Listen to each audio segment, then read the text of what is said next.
वञे। नाज़िन, सुल्तान कोट में ॻोठ भूरो जखराणी जे रहवासियुनि पारां मौलादाद पुलिस जे मुबैना ज़ाब्तनि ख़िलाफ़ एहतजाजी मुज़ाहिरो कयो वियो। वधीक तफ़सील ॿुधाए रहियो आहे इसरार अली चांडियो।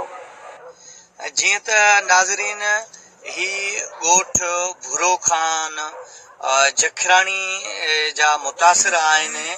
ॻोठ भूरो खान जखराणी जा ही मौलादाद पुलिस जे ज़ुल्म ख़िलाफ़ हिते सुल्तान कोट में सरापा एहतजाज बणियल आहिनि ऐं हिते हिननि सां असीं ॻाल्हि ॿोल कंदासीं त जेके तव्हां सरापा एहतजाज आहे मौलादाद पुलिस ख़िलाफ़, त तव्हांजो छा मुतालबो आहे ऐं पुलिस जूं कहिड़ियूं नाइंसाफ़ियूं तव्हां सां थियूं आहिनि?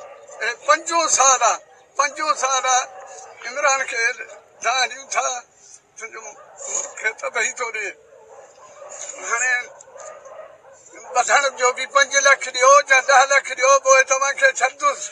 असां निकिरूं था घरनि खां ॿाहिरि, पुलिस कढा, असांजो अमीर बि खिलाफ़त करनि था, हुकूमत ऐसे शो खिलाफ़त करे थो।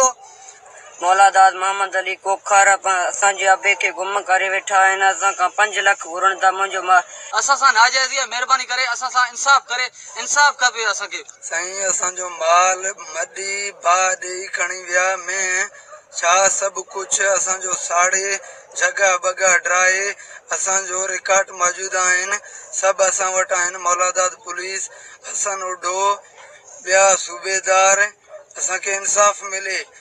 जेके ज़िम्मेवार पुलिस एहलकार आहिनि जिन असांजो एॾो नुक़सानु कयो आहे, त उन नुक़सान जो बि अज़ालो करायो ॾिनो वञे ऐं जेके पुलिस जेके ज़िम्मेवार जेके हिन असांजे हिन घर साड़ण में, असांजे भॼ में मिल्कतनि जे नुक़सान में आहिनि, उन्हनि ख़िलाफ़ कार्रवाई कयो वञे।